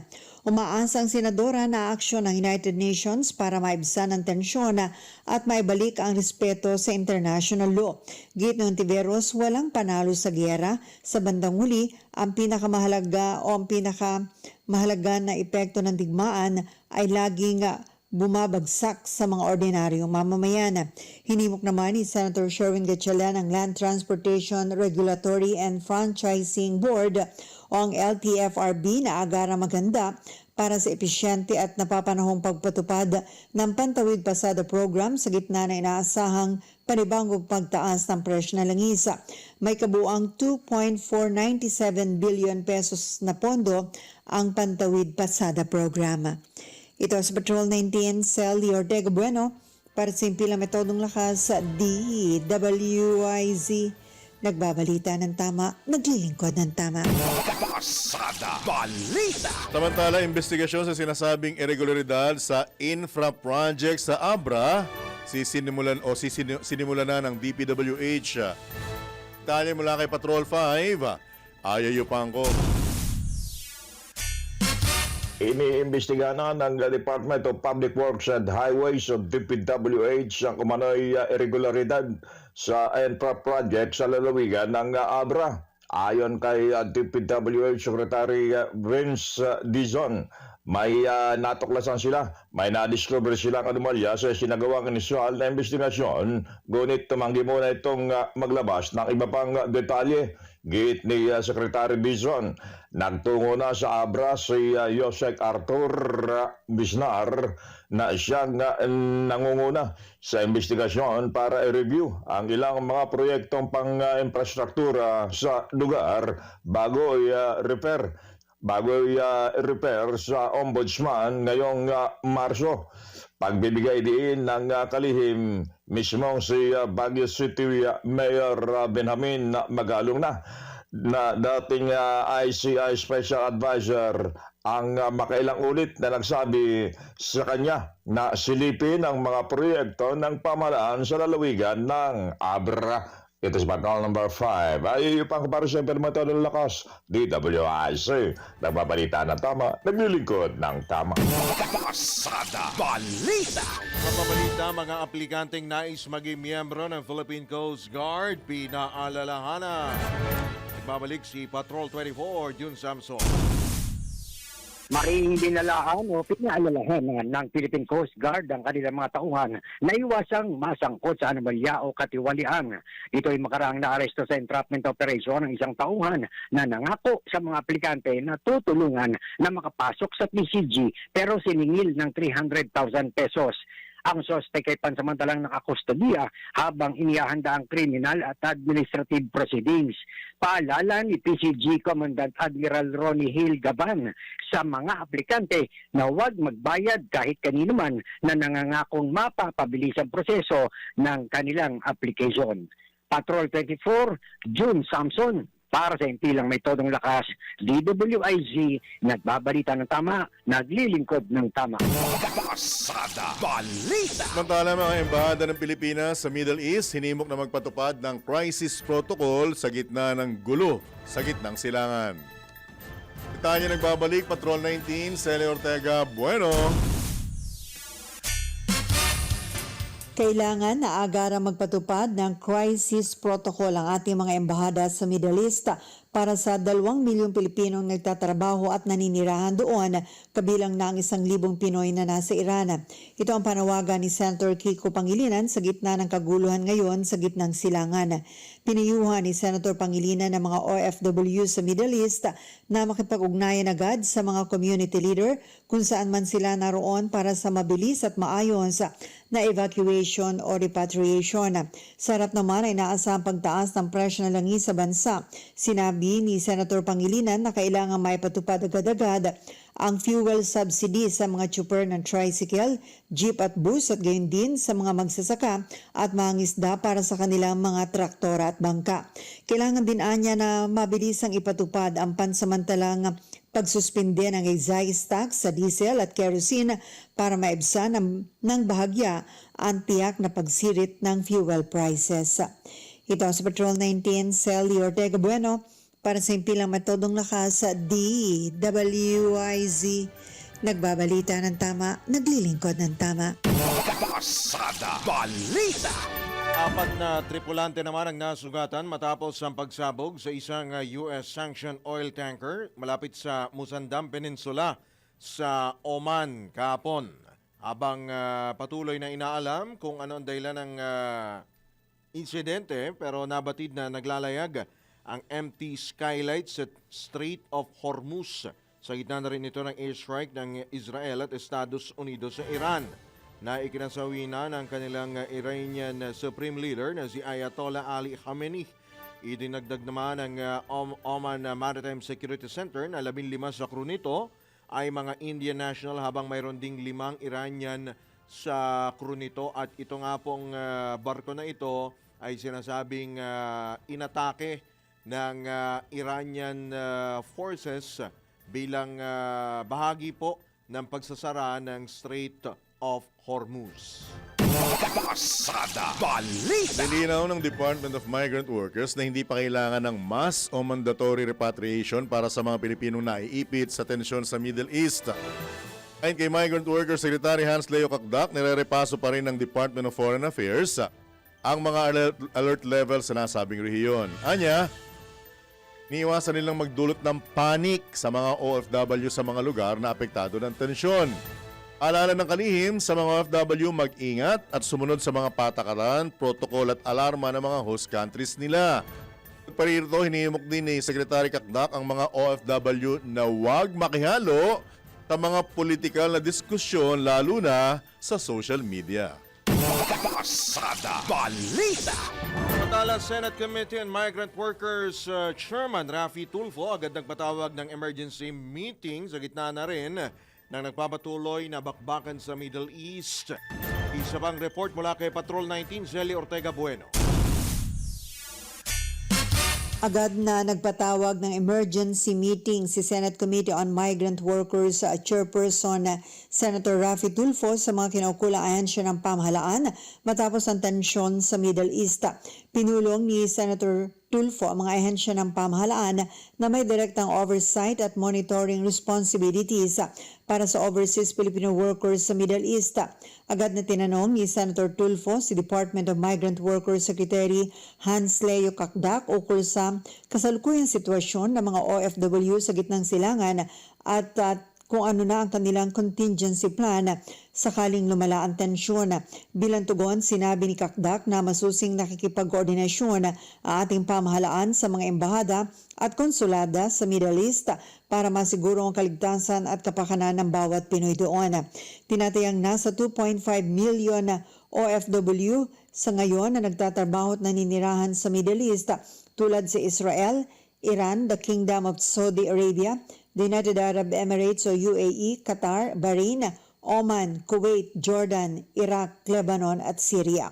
Pinatitiyak din ni Tulfo na available ang mga assets o sasakyang pandagat at panghimpapawid ng pamahalaan sakaling kailanganin sa paglilikas ng ating mga kababayan. Ayon sa Armed Forces of the Philippines, kasalukuyang nakastandby ang C-130 passenger at cargo aircraft bilang bahagi ng contingency plan kung saan maaari itong i-deploy para sa agarang mass repatriation. Sinabi pa ng AFP na naghihintay sila sa formal directives mula sa Department of Foreign Affairs o DFA para ipatupad ang contingency plan. Ito sa Patrol 19, Sally Ortega Bueno, para sa impilang metodong lakas sa DWIZ. Nagbabalita ng tama, naglilingkod ng tama. Pasada Balita. Pinag-iingat naman ni Vice President Sara Duterte ang mga Pilipinong kasalukuyang nasa Middle East sa gitna ng lumalalang tensyon sa rehiyon. Ayon kay VP Sara, iwasan ang mga lugar kung saan nagaganap ang operasyong militar at malalaking pagtitipon. Naalalahanan din ng pangalawang Pangulo ang mga OFW na subaybayan ang mga opisyal na abiso at balita mula sa mga lokal na otoridad at mapagkakatiwalaang media maging sa mga kaukulang ahensya ng Pilipinas. Sa oras na lumalapang sitwasyon sa seguridad, pinayuhan ni VP Sara ang mga Pilipino sa rehiyon makipag-ugnayan sa mga embahada ng Pilipinas para mabigyan ng payo sa pinakaligtas na paraan ng pag-uwi dito sa bansa. Pasada Balita. Uling nanawagan ng kapayapaan si Pope Leo XIV matapos ang palitan o ang sa gitna na rin ng bakbakan ng Israel at Iran at Amerika. Sa kanyang lingguhang Angelus, iginiit ng Santo Papa na walang dulot na kapayapaan at katatagan ng pagbabanta at sandata bagkus pagkawasak, pasakit at kamatayan ng dulot nito. Sa pamamagitan anya ng tunay at responsableng dialogo lamang mahahanap ang kapayapaan. Inimok naman ng lider ng Simbahang Katolika ang magkabilang panig na agarang itigil ang bakbakan at muling bumalik sa diplomasya. Pasada Balita. Oras muna sa hudyat. Eksakto yung punto, 15 minuto na lamang, 8 a.m. na. At ito, tanggap pa tayo ng isa pang pag-uulat mula sa labas ng impilan. Investigasyon sa flood control scandal, pinaapura ng Ombudsman kasunod ng direktiba ni Pangulong Marcos. Ang pag-uulat buhat kay Patrol 13 Gilbert Perdes. Kasunod na rin ang direktiba ni Pangulong Ferdinand Marcos Jr. na tutukan ang mga anomalya sa flood control projects.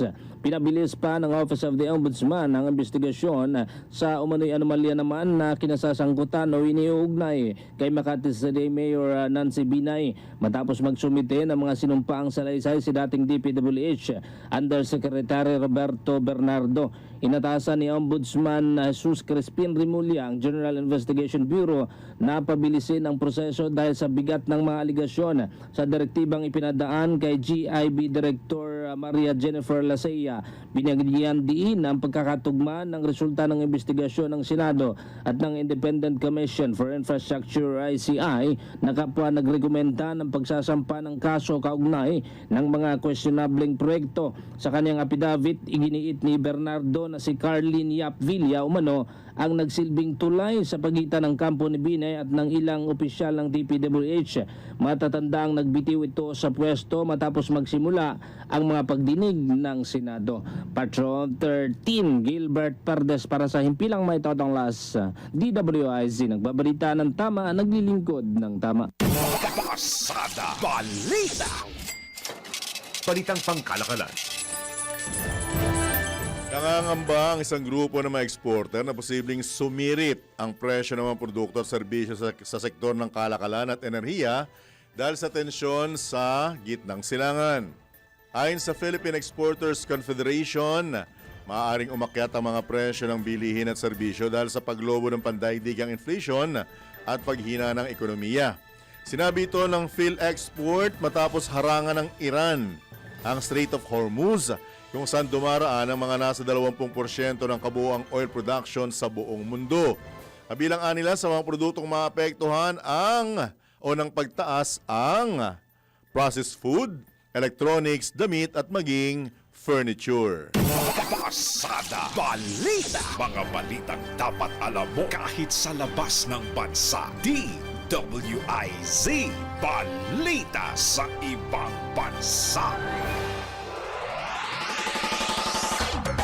Iniimbestigahan na ng mga otoridad ang naganap na mass shooting incident sa isang bar sa Texas, USA na iniingalang may kaugnayan sa sigalot sa pagitan ng Israel at Iran.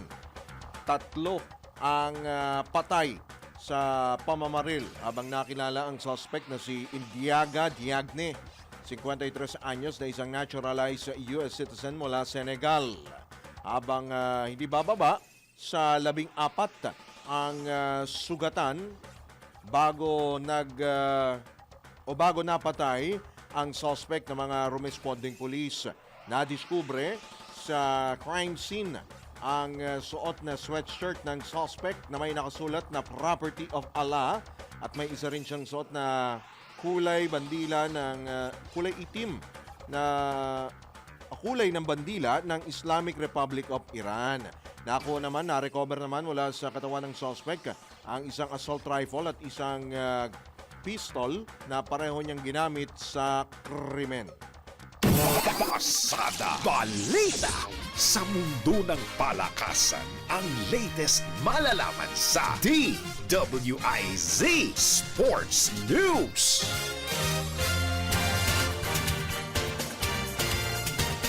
Po tayo ng sports update mula sa bagong analista sa larangan ng palakasan, si Anjo Ian Pinyon. Walang epekto ang home court advantage ng Gilas Pilipinas matapos itong matambakan ng Australian Boomers sa ginanap na 2027 FIBA World Cup Asian Qualifiers kagabi sa Mall of Asia Arena sa Pasay City sa score na 93-66. Pinakamalaki ang inambag ni Justin Brownlee para sa Gilas sa record na 20 points, 80 rebounds at 7 assists. Naging player of the game naman si Elijah Pepper ng Australia matapos makakuha ng 28 points, 7 rebounds at 2 assists. Matatanda ang nauna nang natalo ang Gilas matapos ang dikit nitong laban kontra New Zealand sa score na 66-69 noong nakaraang linggo. Bagamat pasok pa rin ang Gilas sa ikatlong round ng FIBA World Cup Qualifiers, makakalaban muli nito ang Australia at New Zealand sa panibagong round ng naturang torneo. At yan na balitang pampalakasan sa araw na ito. Para sa impilang may todong lakas, DWIZ, ako po si Angel Reñon, nagbabalita ng tama, naglilingkod ng tama. Pasada Balita. Balitang pangkalusugan.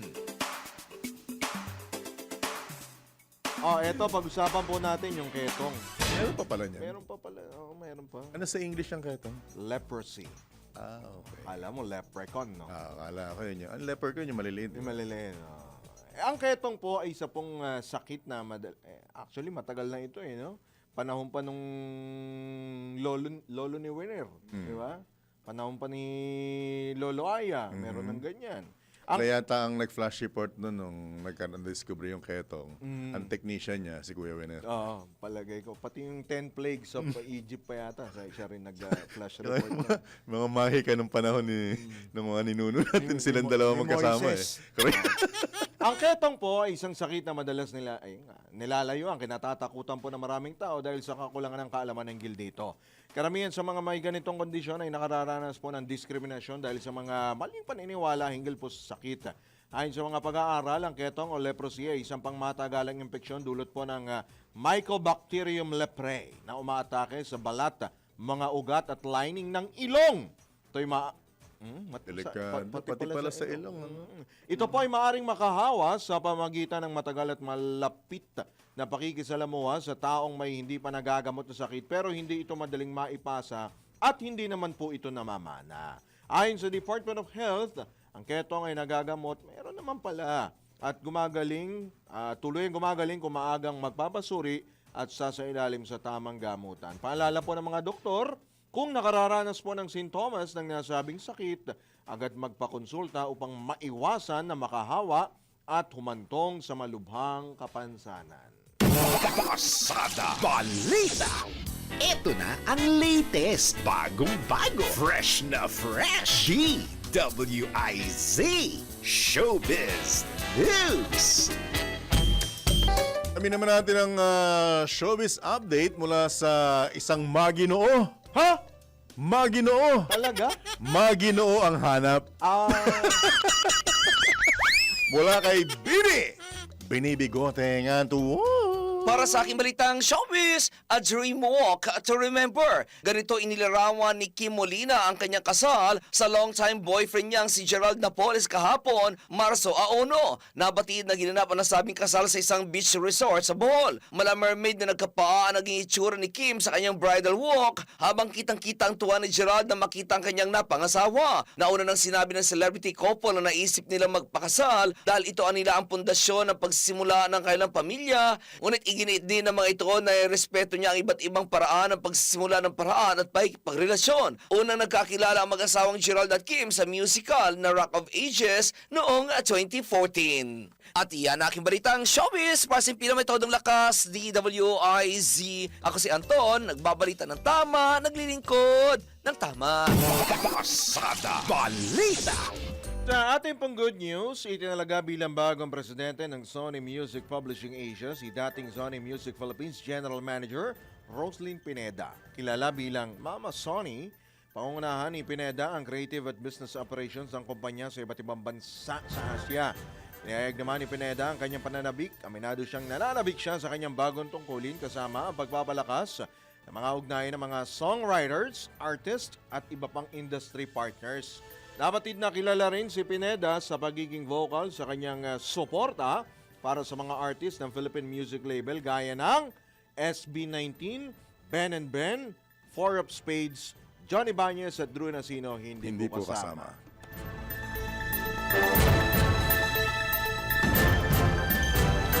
Alright, bago lamang po tayo tuluyang magpaalam, tayo po'y bumati ng ilang mga listeners at mga kaibigan natin.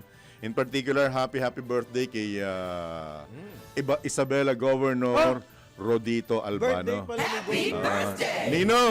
Ninong Rodito Albano, happy birthday sa'yo, ha? Happy birthday sa iyo. And happy listening po kay Tita Sirka, ang butihing may bahay nung guest studio guys kahapon, yung sikat na si Amang Pintor. Oo. Na-guest ng isa sa mga programa natin kahapon. At nagpakita ng kanyang galing sa pagpipinta gamit ang kamay at maganda iniwan dito yung kanyang pininta. Batiin ko lang yung mga nakikinig sa atin, mga nanonood. Yung nag-react ko sinong senador. Babanggitin ko. Ate Susan Heronimo. Huwag mo yung banggitin yung tinatanong niya. Tama siya ka mo. Tama ka, Ate Susan. May tama Heronimo. siya ka mo. Si Philip Araw, good morning. Rodel Mendoza. Uy, meron tayong viewer from Israel, si Ayon Dobro Audio. Kami dito sa Israel, halos walang tulog. Ingat kayo dyan, ha? Ingat kayo, mga kababayan natin. Mga kababayan natin sa Middle East, lalo yung sa mga taga-Dubai. Correct. Okay, mga nakasama ni Kuya Winer na Camel. Mga Camel talaga. Ingat kayo dyan, ha? Ingat kayo dyan, ingat. Ito, greetings din at congratulations sa mga bagong Quezonian Juris Doctors mula sa MLQU School of Law na sina retired Brigadier General Roger James Brillantes, ang batang SMB, at ang kanyang classmate at bar review body na si Attorney Romeo Pagalilawan ng GSIS Legal Services Group. Naganap ang second MLQU Juris Doctor conferment ceremony noong Sabado sa isang hotel sa Quezon City. Congratulations sa inyong lahat. Ano ka ba? Alright, okay. Okay na? Mga kababayan natin. Ingat po kayo, seriously sa mga kababayan natin sa gitnang silangan. Yung iba, nagdadalawang isip na umuwi. Magkaisa ho tayong manalangin na mahinto na po yung kaguluhan dyan para sa kapakinabangan. Nakaabang na po yung mga tsuper natin. Oo, bibigyan daw ng special permit, ha? Yun ang, Kapit lang po kayo, kapit lang. Ingat po. At sumayin niyo po ang Monday edition pa lamang ng inyong nag-iisang pasada balita. Dito lamang yan sa DWIZ, nagbabalita ng tama. Naglilingkod ng tama. Kami po ang inyong naging kabalitaan at kabalitaktakan, Johnny At Bañez. Drew Nasino. Antabayanan na po ang susunod na palatuntunan ng makikisig. Ang palatuntunang karambona. Oras sa hudyat. May 15 segundo pa bago mag alas 8 ng morning. You know! Happy Monday weekend. Ingat. Woo! Pasada Balita. Ang mga balita dudublehin ng pasada. Ang mga kontrobersyal, mga viral, mga trending na mga tao. Dalawang mas matinding papasadahan. Mga pangyayaring nakikita sa kalsada. Live na papasadahan. Tampalang John Ibanez at Drew Nasino. Doble ang lakas, doble ang tindi.